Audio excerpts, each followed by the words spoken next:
작년 여름에 유재석 씨가 진행하는 유퀴즈 온 더 블럭이라고 하는 프로그램에 세종대 배종원 교수가 출연한 적이 있어요.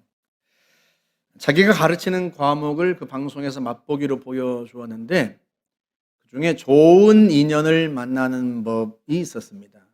이제 막 대학생 된 20살짜리, 21살짜리 아이들에게 이성 친구를 잘 사귀는 법을 강의하는 거예요. 그런데 그 중에 배 교수가 유독 강조한 게 무엇인가 하면 가치관입니다. 사람들이 성격이 달라서 헤어진다고들 하는데 그건 오해라는 거예요. 성격이 다르면 오히려 더 잘 맞을 수도 있답니다. 성격이 다른 문제가 아니라 가치관이 달라서 그렇다는 거예요. 일에서, 인생에서, 사랑에서 무엇이 가치 있는가, 무엇을 가치 있게 여기는가, 그 가치관이 맞아야 좋은 이성 친구가 되고 그 관계가 오래 지속될 수가 있다는 겁니다.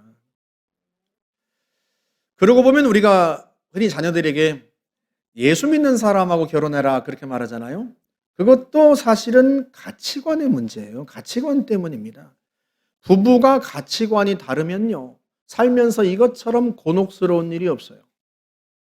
그런데 신자와 불신자는 가치관이 다를 수밖에 없습니다. 왜냐하면 성도는 가치관의 기준이 성경이지만 불신자는 가치관의 기준이 자기 자신이거나 세상이기 때문에 그렇단 말이죠. 예를 들면 우리 마태복음 6장 19절 한번 같이 읽어볼까요?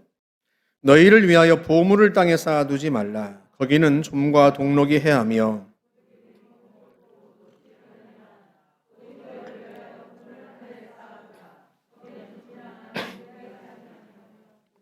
구멍을 뚫지도 못하고 도둑질도 못하느니라.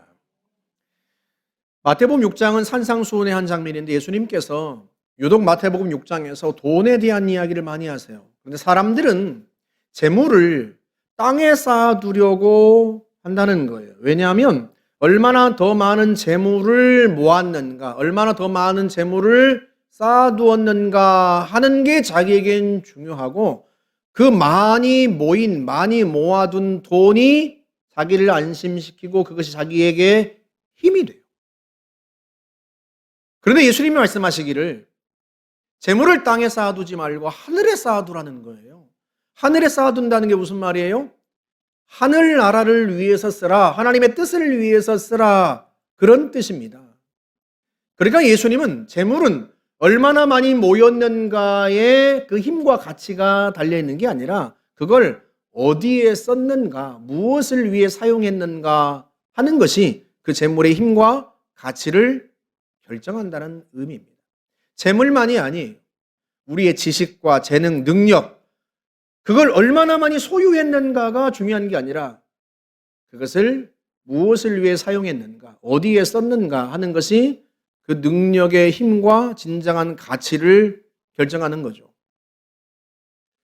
성령이 우리에게 오신 이유도 그 관점에서 생각해야 합니다. 왜 성령이 우리에게 오셔서 하늘의 능력을 부으시는가? 마른 뼈와 같은 우리의 심령에 하나님의 성령의 생기를 왜 불어넣으시는가? 차가운 우리의 심장 속에 하늘의 불을 던지셔서 왜 우리에게 열정을 불러일으키시는가? 그 열정과 그 생기로, 그 능력으로 무엇을 하게 하시려고? 그걸 어디에 쓰게 하시려고 우리에게 주시는가? 그게 중요하단 말이에요. 성령이 임하시는 장면을 소개한 사도행전 2장은 오순절이 이미 이르매라고 하는 문장으로 시작됩니다. 이미 이르매라고 번역한 쉼플레로란 단어의 본래 뜻이요, 완전히 채우다, 달성하다, 그런 의미입니다. 그러니까 직역하면 오순절이 될 때까지 날짜를, 시간을 완전히 채웠다, 꽉 채웠다, 그런 뜻이에요. 다시 말하면 오순절이 되기를 기다린 거죠. 오순절이 되기를 기다렸다가 마침내 성령께서 그 오순절이 되자 제자들에게, 기도하던 제자들에게 임하신 거예요. 바람처럼 불처럼. 그러면 왜 성령은 굳이 오순절에 오시려고 하셨는가? 하나님께서 이스라엘 백성들을 이집트 노예에서 해방시키실 때 그들에게 명령하신 게 있어요. 너희는 매년 3번 내게 보일지니라.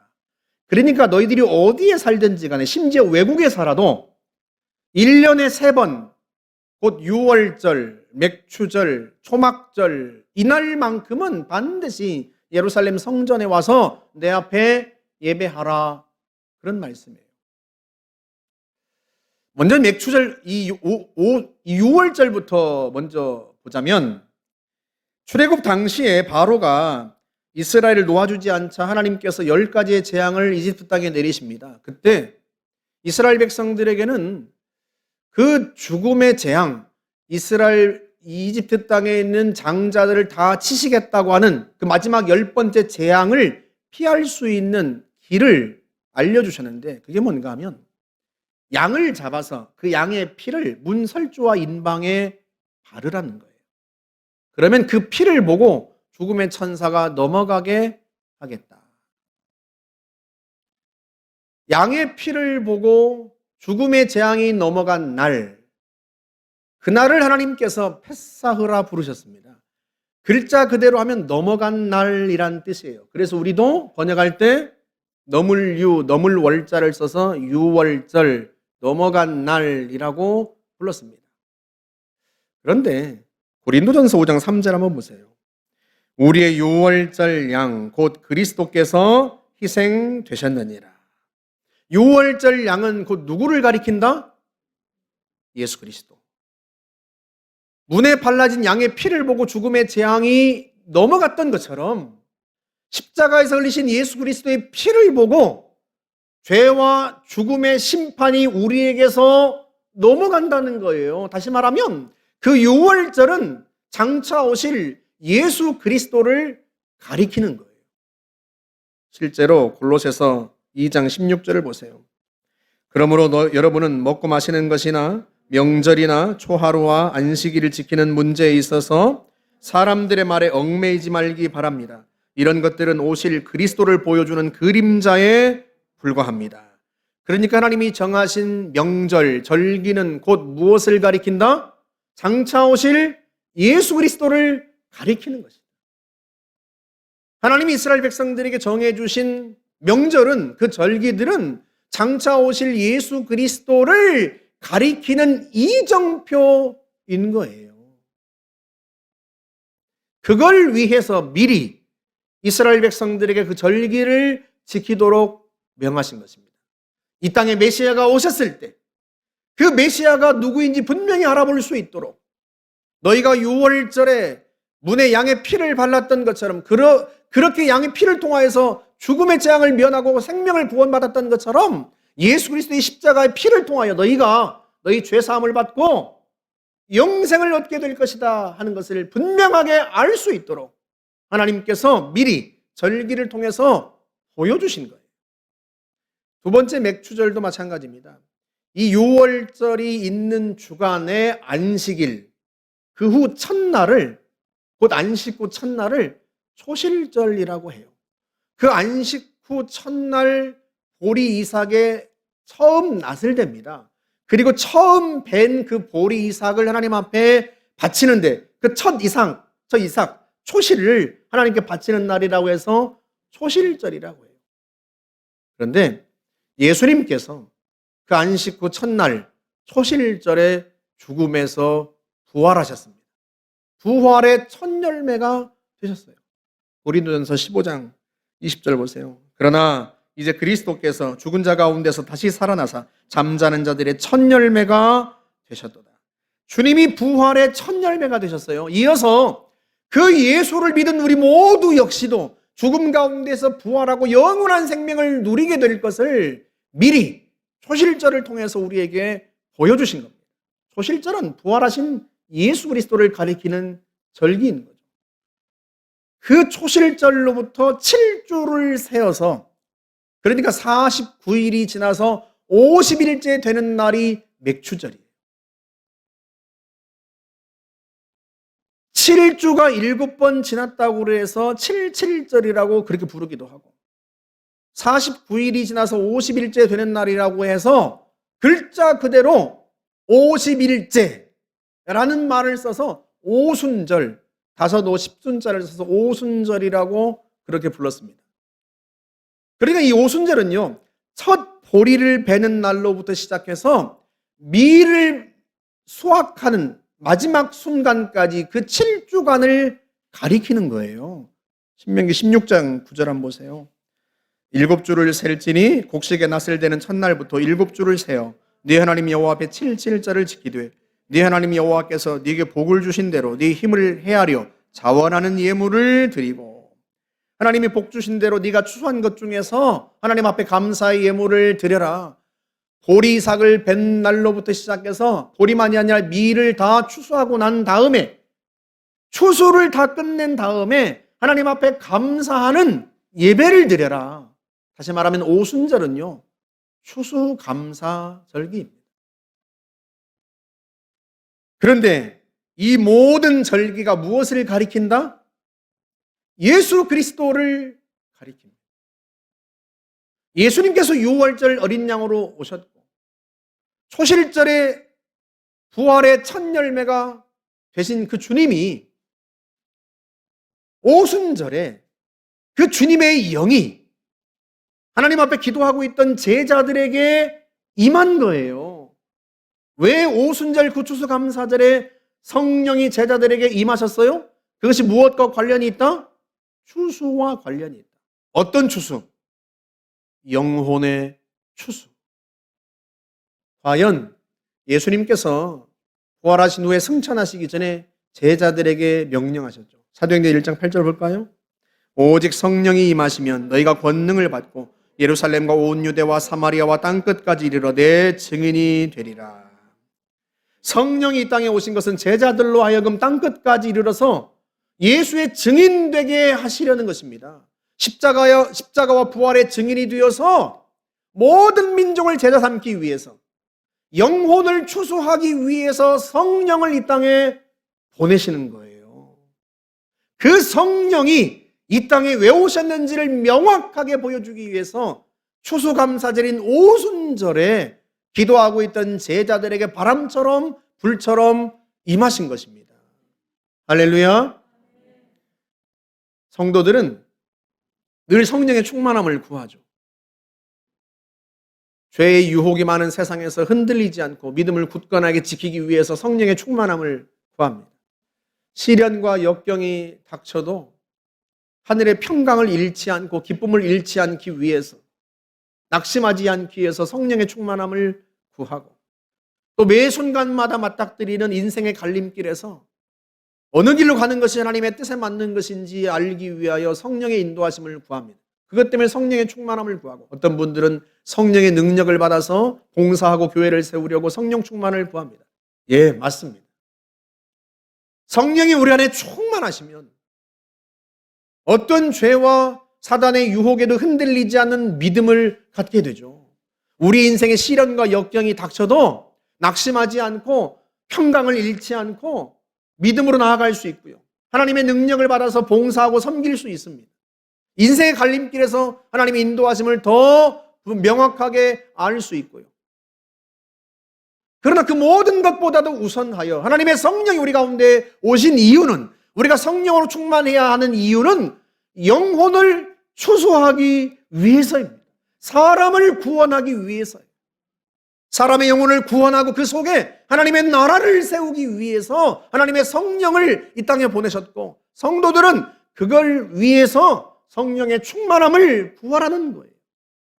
우리 속에 불같은 열정이 살아나기를 원해서 하나님의 성령을 구하고, 마른 뼈처럼 생기 없는 우리의 심령 속에 하늘의 생기를 불어넣어 주셔서 죽은 영혼을 살리라는 거예요.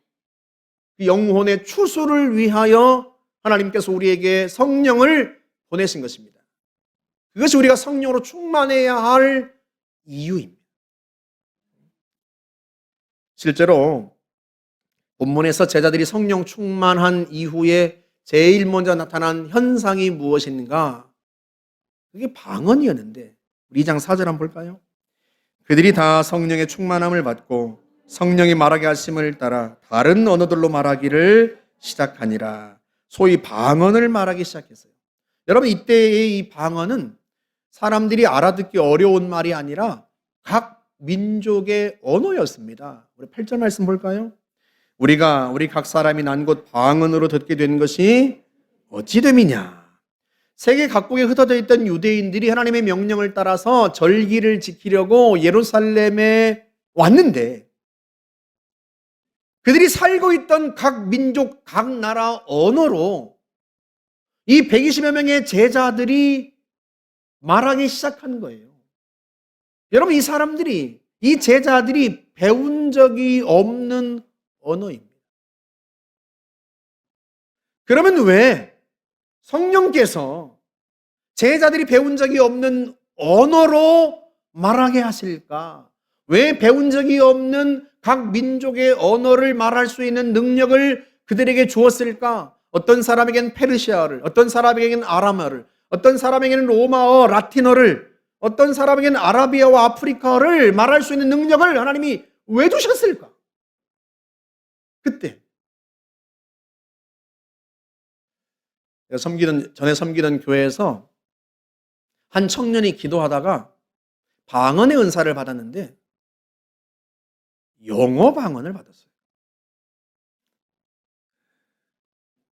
이 청년이요, 이 자매가 영어를 못해요.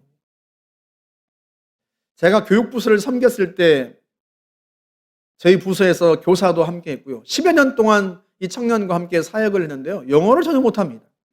피아노 학원 원장님이셨는데 어느 날 기도하다가 방언의 은사를 받았는데요. 자기 입에서 영어가 막 튀어나오는 거예요. 영어는 못하지만 영어인 줄은 알잖아요. 이 자매가 놀래가지고 저한테 왔어요. 목사님, 제가요 갑자기 영어를 해요. 그래서 무슨 소리냐 했더니 기도하다가 갑자기 자기 입에서 영어가 막 튀어나왔다는 거예요. 그래서 한번 해봐라 그랬더니요, 영어로, 유창한 영어로 막 기도하기를 시작하는 거예요. 그것도 본토 원어민 발음으로.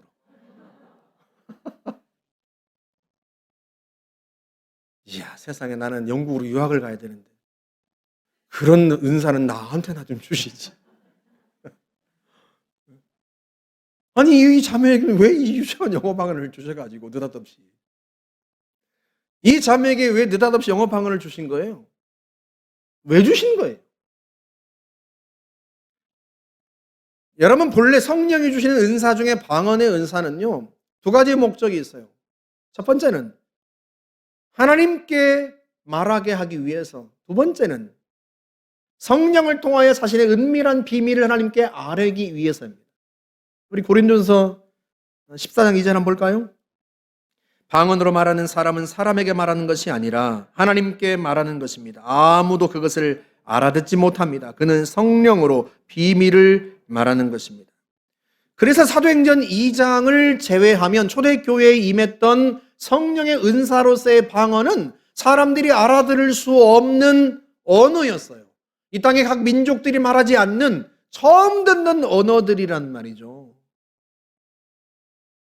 그런데 왜 이 청년에게 느닷없이 영어로 방언을 하게 하셨을까? 영어로 기도할 수 있는 능력을 주셨을까? 그 이유가 뭐겠어요? 영혼을 구원하기 위해서예요. 영어를 말하는 사람들, 미국인, 영국인, 캐나다인들을 만나서 그들을 전도하고 그들을 위해 기도해 주라는 거예요. 영어를 못하는 사람이 내가 당신을 위해 기도해 주겠습니다 하고 복음을 전하면서 유창한 언어로 기도를 해주면 사람들이 알지 못하는, 그 사람이 갖고 있는 아무에게도 말 못하는 아픔을 성령을 통하여 비밀리에 하나님 앞에 그 방언으로 기도하면 듣는 사람이 얼마나 놀라겠어요. 아무에게도 꺼내지 못하는 비밀스러운 이야기, 나의 아픔, 그것을 처음 보는 사람이 나를 위해서 기도를 해주는데, 그것도 영어로 기도를 해주는데 하나님이 내 아픔을 아시는구나. 하나님이 나의 고민을 아시는구나. 그 기도를 들을 때 얼마나 감동이 되고 위로를 받겠습니까? 그것 때문에 주시는 거예요. 영혼을 구원하라. 그 이후로 초대교회 성도들에게 주셨던 방언의 은사는요, 아무도 알아들을 수 없는 은밀한 언어였습니다. 그래서 더더욱 성령이 처음 임하셨을 때 120여 명의 성도들에게 임했던 그 성령의 방언의 은사는 왜 성령이 이 땅에 오셨는지를 명확하게 보여주는 증거가 되었습니다. 우리 그 장면을 다시 한번 볼까요? 사도행전 2장 9절에 11절. 우리는 바데인과 메데인과 엘람인과 메소포타미아, 유대와 갑바도기아, 본도와 아시아, 부르기아와 밤빌리아, 애국과 및 구레네에 가까운 리비아, 여러 지방에 사는 사람들과 로마로부터 온 나그네 곧 유대인과 유대교에 들어온 사람들과 그레데인과 아라비아인들이라 우리가 다 우리의 언어로 하나님의 큰 일을 말함을 듣는도다 하고, 우리의 각 언어로 하나님의 큰 일을 말하는 것을 우리가 듣는도다. 제자들이 무엇을 말했다? 하나님의 큰 일. 각 민족의 언어로. 여러분, 하나님의 큰 일이 뭐예요? 하나님께 중대하고 큰 일이 무엇입니까? 하나님의 본체, 하나님의 아들인 예수 그리스도, 그분을 이 땅에 보내신 것이 하나님의 큰 일입니다. 그 하나님의 아들을 우리의 모든 죄를 대신 속죄하는 제물로 십자가에 내어주신 것이 하나님의 큰 일입니다. 십자가에서 죽으신 그분이 3일 만에 부활하심으로 말미암아 그분이 하나님의 아들이라고 한 것을 명백하게 드러낸 사건이 하나님의 큰 일입니다. 그리고 누구든지 그 예수 그리스도를 믿는 자마다 죄 사함 받고 영생을 얻게 하신 일이 하나님의 큰 일입니다. 여러분, 그것보다 더 중대하고 큰 일이 어디 있겠습니까? 왜 성령께서 각 민족의 언어로, 제자들이 배운 적이 없는 각 나라의 언어로 말하게 하셔요? 그 말을 듣는 모든 각 민족에 속해 있던 사람들이 듣고 놀라 하나님께 돌아오게 하려고, 각 민족을 제자 삼기 위해서, 영혼을 추수하기 위해서 성령께서 각 민족의 언어로 하나님의 그 큰 일을 말하게 하신 것입니다. 그 영혼을 추수하는 일, 영혼을 구원하는 일, 모든 민족을 제자 삼는 일, 이보다 더 하나님께 중대하고 위대하고 큰 일이 어디 있겠어요? 그래서 오순절, 그 추수감사절에 성령을 하나님께서 보내신 거예요. 사랑하는 여러분, 사람을 구원하는 것보다 인생에서 더 가치 있는 일이 어디 있겠습니까? 지난 6일 튀르키예와 시리아에 발생한 지진으로 인하여 많은 사람들이 무너진 건물 더미에 깔렸어요. 세계 여러 나라에서 긴급 구조대를 파견해서 건물 잔해 속에 깔린 생존자들을 구하는 데 힘을 보탰습니다. 우리나라도 긴급 구조대를 급히 파견해서 구조 활동을 벌였는데요. 그들 중에 일진이 귀국했는데 어제 신문에 보니까요, 우리나라 긴급 구조대가 8명의 생존자를 구해냈다고 신문에서 보도를 했어요. 이번 지진으로 사망한 4만 5천여 명의 사망자의 숫자에 비하면 8명이라고 하는 것은 10,000분의 2도 채 안 되는 수치이지만, 사랑하는 여러분, 사람의 생명을 어찌 수치로 계산할 수 있겠습니까? 한 사람의 생명을 구하는 것은요, 천하를 얻는 것보다 더 값지고 귀한 일이에요. 그런데 그 한 사람의 인생만이 아니라 그 사람의 영혼을 구원할 수 있다면, 그들의 영혼을 구원할 수 있다면 이보다 더 가치 있는 일이 세상에 어디 있겠습니까? 우리가 가진 지식과 재물과 재능과 모든 걸 다 바쳐서 한 영혼을 구원할 수 있다면, 한 사람의 인생만이 아니라 그의 영혼을 구원할 수 있다면 그보다 더 가치 있고 귀한 일이 세상에 없어요. 그 가장 가치 있고 귀한 일에 하나님은 우리를 쓰시려고 하나님의 성령을 우리 가운데 보내신 거예요. 마른 뼈와 같은 제자들의 심령 속에 성령의 생기를 불어넣으시고 차가워진 심령 속에 하늘의 불을 던지신 이유는 한 사람 한 사람의 영혼을 구원하고 그들의 영혼을 구원할 수 있도록, 그걸 위해서 하늘의 능력과 성령의 능력을 모든 제자들에게 부어 주신 것입니다. 할렐루야, 할렐루야. 이것이 오늘날 우리도 성령의 충만함을 구해야 하는 이유입니다. 우리 인생이 가치 있게, 우리 인생이 귀하게, 더더욱 우리의 귀한 인생을 통하여서 또 다른 누군가의 인생만이 아니라 그의 영혼까지 구하는 일, 이보다 더 우리 인생을 값어치 있게 쓸 수 있는 일이 세상에 없어요. 그 가치 있는 일에 하나님께서 우리를 동참시키려고 하나님의 성령을, 그 하늘의 능력을, 성령을 통하여 우리 가운데 부으신단 말이죠. 그래서 우리가 성령의 충만함을 위하여 하나님 앞에 기도해야 합니다. 왜? 우리의 작은 능력으로는요, 사람을 구원하는데 턱없이 모자라기 때문에 그래요. 그래서 하늘의 능력을 구해야 돼요. 그래서 성령의 능력을 구해야 돼요. 우리 안에 생기를 불어넣으시고 우리 안에 하늘의 불을 던져주셔서 우리가 꺼지지 않는 열정으로, 하늘의 능력으로 한 사람 한 사람의 인생을 구원하고 그들의 영혼을 구원할 수 있도록 도와주십시오. 그 일을 위하여, 그 가장 가치 있는 일을 위하여 하나님 우리 인생이 쓰임받을 수 있도록 하나님의 영을, 하나님의 성령을 우리 안에 충만하게 부어 주십시오.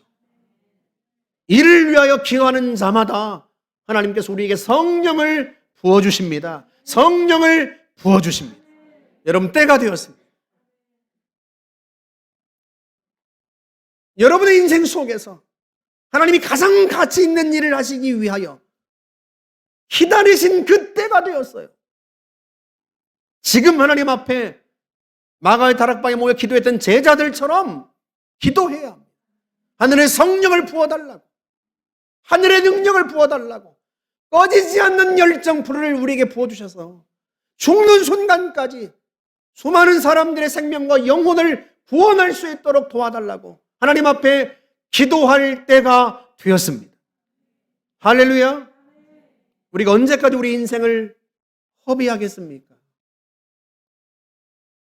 지금이 바로 하나님 앞에 하늘의 성령을 구할 때이고, 지금이 바로 하나님 우리 인생 속에서 기다리던 그 성령을 부으실 때입니다. 그러므로 하나님 앞에 기도하십시오. 기도하는 자마다 그 하나님의 성령으로 충만하게 될 줄로 믿습니다. 사도 바울 이후에 가장 영향력 있는 설교자로 불렸던 영국의 스펄전 목사님의 자서전이 최근에 나왔어요. 위인들의 자서전을, 위인들의 인생을 엿볼 수 있다고 하는 게 우리에게는 큰 축복입니다. 얼른 사서 읽었는데요, 그분의 어린 시절 이야기가 많이 나와요. 어릴 때 할머니의 선반 위에 있던 작은 유리병 이야기를 하는데, 그 작은 유리병이 그렇게 신비로울 수가 없더랍니다. 병목이 작은 유리병이, 몸통은 크잖아요. 그런데 그 유리병 안에 큰 사과가 들어있는 거예요. 빨간 사과가. 그게 어쩜 그리 신기한지. 아니, 저 큰 사과가 어떻게 저 작은 병 입구를 통해서 들어갔을까? 병 밑바닥이 아마도 나사로 풀고 열고 풀 수 있는, 잠글 수 있는 것이 아닐까? 그런데 그게 아니에요. 그러면 내가 알 수 없는 어떤 방법으로 병을 반쪽을 내가지고 사과를 넣은 다음에 다시 붙여가지고 전혀 쪼개는 흔적이 남지 않도록 어떻게 붙인 것은 아닐까? 아무리 봐도 그건 아닌 것 같아요. 이렇게 생각해보고 저렇게 생각해봐도 어린 자기의 생각으로는요, 어떻게 그 큰 사과가 좁은 병목을 통해서, 좁은 병 입구를 통해서 그 병 안에 들어간, 유리병 안에 들어갔는지를 이해할 수가 없더랍니다. 끝내 그 수수께끼를 풀지 못하고 그 해가 지났는데, 그 이듬해 여름 어느 날 그 비밀을 우연히 알게 되었어요. 어느 날 자기의 친구이자 사촌이 가진 병 안으로 사과나무 가지가 들어온 거예요. 사과나무 가지가 좁은 병목으로 들어와 있는 것을 보게 된 거예요. 그런데 그 가지 끝에 조그마한 사과가 열린 것을 보았어요. 그러니까 이 사과가 처음부터 유리병 안에 있었던 거예요. 그 유리병 안에 처음 있을 때는 아주 작아서 좁은 병목을 그 가지가 통과했는데, 그 병 안에서 점점 자라고 자라서 그 유리병을 꽉 채우는 큰 사과가 된 거죠. 어린 스펄전이 얼마나 감격했는지요. 그런데 그 책을 읽는 순간 그 어린 스펄전이 느꼈을 경이로움이 제 안에도 들어왔어요. 아, 그렇다. 우리는 작은 유리병 같은 사람들이지만 우리 안에 크고 위대한 하나님 나라의 꿈이 들어와 자라난다. 처음에는 아주 작고 작은 꿈처럼 보이지만 그 꿈이 점점 자라서 사람의 능력으로는 이룰 수 없는 위대한 하나님 나라의 꿈이 되고, 마침내 그 꿈이 빨간 큰 사과처럼 우리의 인생 속에 실현될 것이다. 사람들은 우리를 보고 작은 유리병 같은 사람 속에 어떻게 저런 큰 꿈이 들어가서 그 꿈이 이루어졌을까 의아해하겠지만, 하나님의 성령이 우리 안에 들어오시는 순간 그 성령을 통하여서 우리 안에 하나님이 주신 위대한 꿈이 자라게 되고, 마침내 그 성령의 능력을 통하여 그 하나님 나라의 위대한 꿈이 우리의 눈앞에 현실로 이루어지는 것을 보게 될 것이다. 할렐루야. 어떤 분이 몇 달 전에 저한테 목사님 요즘 무엇을 고민하고 계세요? 물으시길래 저는 요즘 어떻게 하면 한국 교회를 살릴 수 있을지 고민하고 있습니다. 그때 이분의 표정이요, 잠시 말이 없어요. 아니, 애들까지 다 합해야 200명도 채 안 되는 작은 교회가 무슨 수로 한국 교회를 살리나. 우리 목사님, 우리 교회나 좀 잘 살렸으면 좋겠다. 이런 표정이신 것 같아요. 여러분의 자녀들 속에 하나님의 성령이 임하면 여러분이 상상도 못하는 놀라운 꿈이, 놀라운 비전이 그들 속에 잉태되고 자라기 시작합니다. 어떻게 저렇게 작고 무능하고 보잘것없는 아이들 속에, 보잘것없는 사람들 속에 그런 큰 꿈이 생겼을까? 그리고 어떻게 그 큰 꿈이 실현되고 이루어질 수 있었을까? 저들의 능력에는 턱없이, 능력에 비하면 정말로 비교할 수 없는 큰 꿈인데, 그 일이 어떻게 이루어져요? 우리 안에 성령이 임하시면, 성령이 들어오시면, 성령의 생기가 우리 안에 바람처럼 휘몰아 들어오고, 성령의 불이 우리의 심령 속에 뜨거운 불을 던지면, 타오르는 꺼지지 않는 성령의 불을 던지면, 우리는 그 성령을 통하여 우리 안에 심어 놓으신 하나님 나라의 꿈이 우리 안에서 점점 자라서 우리 인생 속에서 빨간 사과처럼 마침내 실현되고 이루어지는 것을 보게 되는 거예요. 그게 하나님의 나라의 역사입니다. 그게 성령의 역사예요. 과연 베드로가 자신들에게, 성도들에게 임했던 그 성령의 역사를 그렇게 설명을 합니다. 사도행전 2장 16절 보세요. 이는 곧 선지자 요엘을 통하여 말씀하신 것이니 일러스되 하나님이 말씀하시기를 말세에 내가 내 영을 모든 육체에 부어주리니 너희의 자녀들은 예언할 것이요 너희의 젊은이들은 환상을 보고 너희의 늙은이들은 꿈을 꾸리라. 모든 민족을 제자 삼는 그 위대한 꿈이 우리 어린 자녀들 속에, 무력한 청년들 속에, 심지어 인생을 다 산 것 같은, 더 이상 꿈이 없을 것 같은 노인들에게도 하나님이 주신 그 위대한 꿈이 들어온다는 거예요. 그게 점점 자라서 그들의 인생 속에서 마침내 실현된다는 것입니다. 그 일을 누가 이루신다? 성령께서. 내가 내 영을 모든 육체에 부어주리라. 그 하나님의 영이 임하시면, 그 하나님의 영이 여러분들의 자녀들 속에 임하시면, 그 하나님의 영이 여러분 속에 충만하게 임하시면, 그 성령의 불이 노인분들에게 충만하게 임하시면 우리가 상상할 수 없던 놀라운 일들이 우리의 인생 속에 펼쳐지고 하나님은 우리를 통하여 위대한 일들을 이루십니다. 할렐루야. 지금이 바로 그때입니다. 여러분의 인생 속에서 또 다른 언제를 기다리시겠습니까, 여러분? 지금, 이 순간, 여러분의 목사를 통하여서 성령 충만을 구하라고 하나님이 말씀하시는 이때가 하나님이 기다리셨던 때이고, 하나님이 여러분 인생 속에 날짜를 꽉 채우신, 드디어 하나님이 계획하신 바로 그때입니다. 그러므로 하나님의 성령을 구하세요. 여러분의 자녀들 속에 성령이 들어오시도록,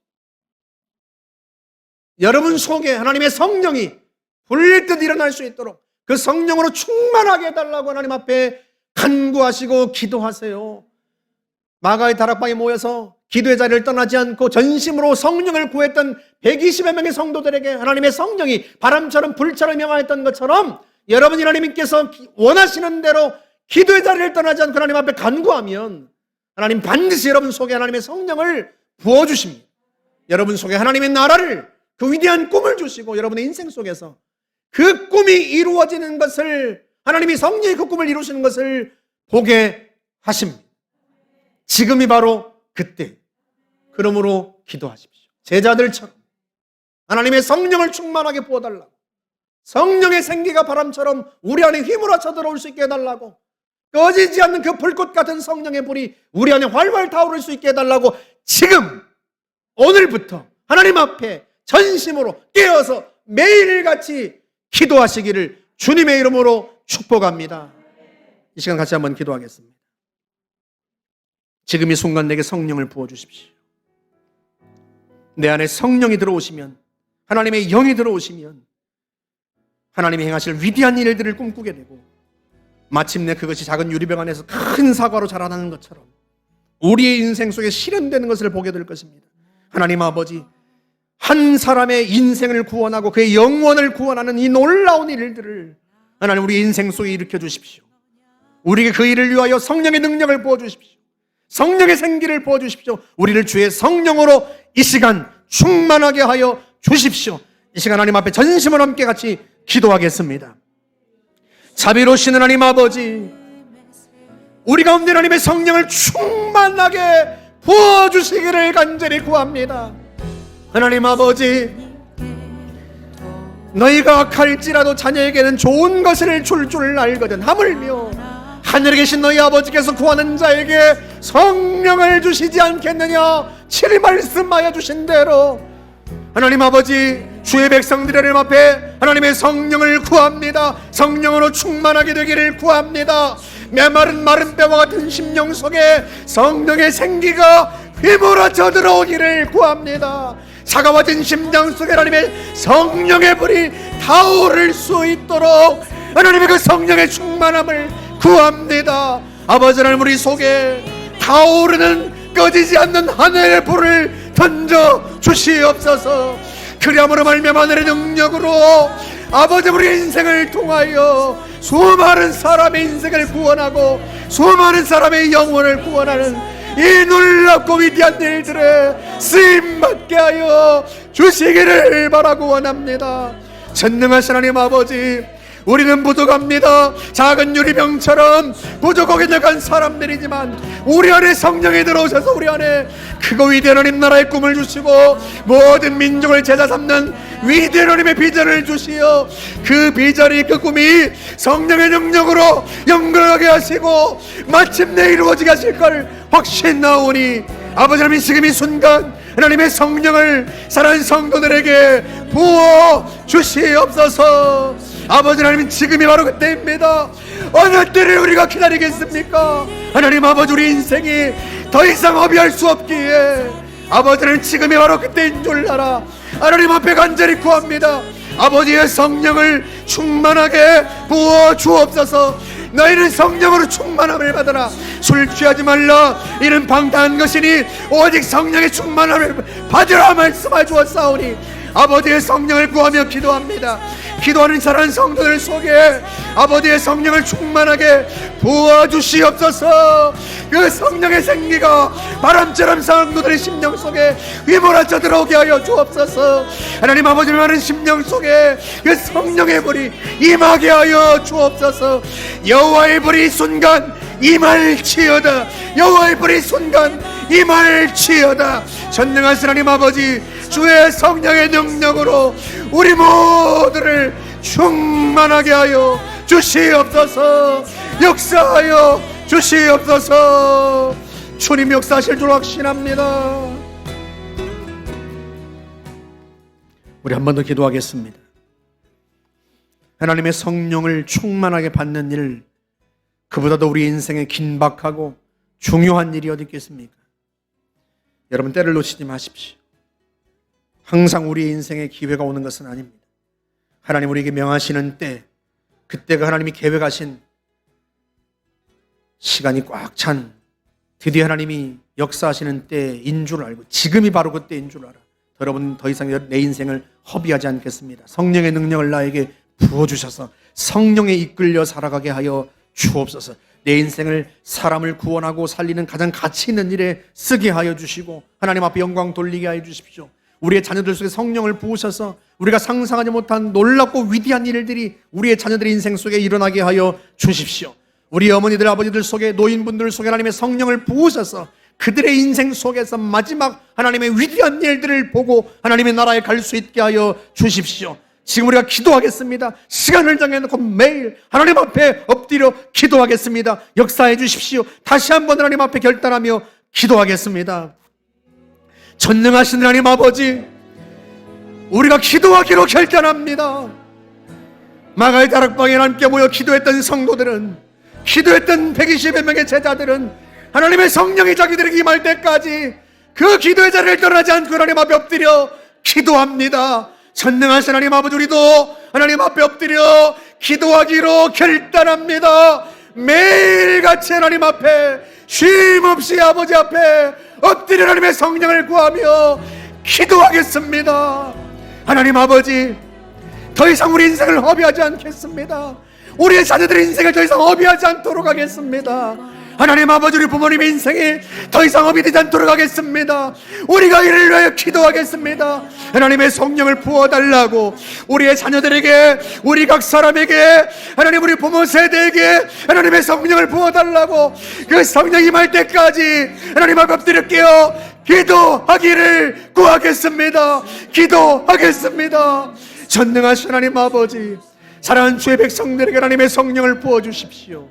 이때가 하나님의 때입니다. 이때가 하나님이 계획하신 때입니다. 우리 인생의 가장 놀라운 일들이 일어날 때입니다. 아버지 하나님, 그 성령을 부어주실 때까지 우리가 기도하겠습니다. 엎드려 간구하겠습니다. 더 이상 인생을 허비하지 않고 하나님의 성령을 구하여 그 성령으로 충만한 인생을 살아가겠습니다. 성령에 이끌려 살아가겠습니다. 우리를 통하여 사람을 구원하고 그들의 인생과 영혼을 구원하는 위대한 일들이 일어나게 하여 주시옵소서.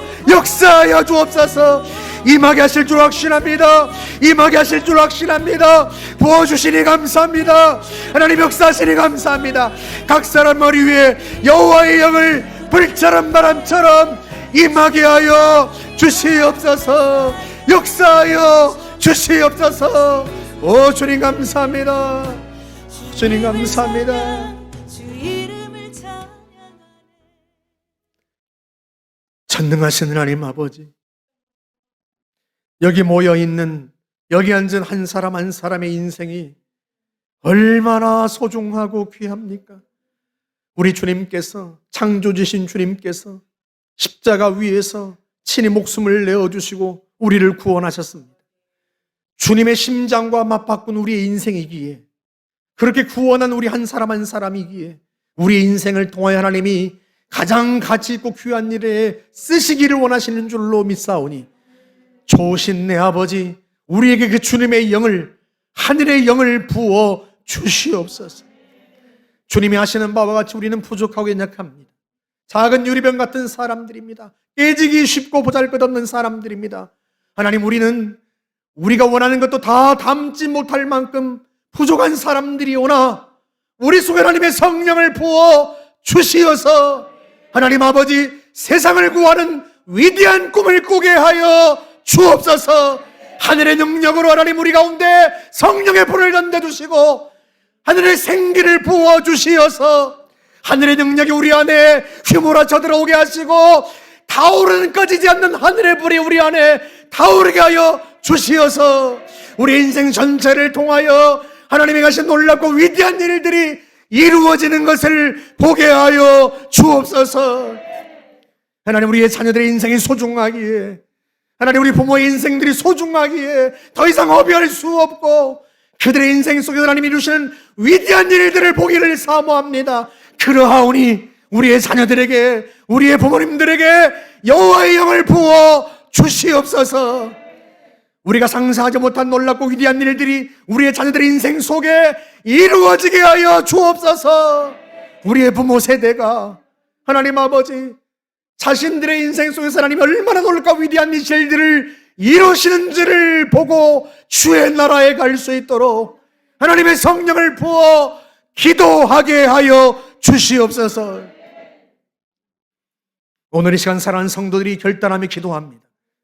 매일 매 시간 작정하고 하나님이 성령을 부어주실 때까지, 우리 안에 하늘의 불을 던져주실 때까지, 오순절이 이르기까지 전심으로 하나님 앞에 깨어 기도했던 120여 명의 제자들처럼 하나님 앞에 엎드려 기도하기로 결단합니다. 결단코 기도의 자리를 떠나지 않기로 결단합니다.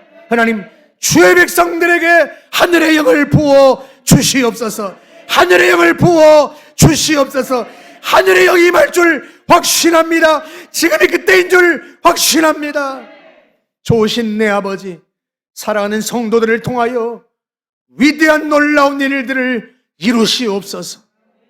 하나님의 위대한 꿈과 비전이 우리 안에 하나님 실현되는 역사를 보게 하여 주시옵소서. 이루실 줄 확신합니다. 이미도 작정하셨사오니 그 일을 행하여 주시옵소서. 예수님의 이름으로 기도하옵나이다. 아멘.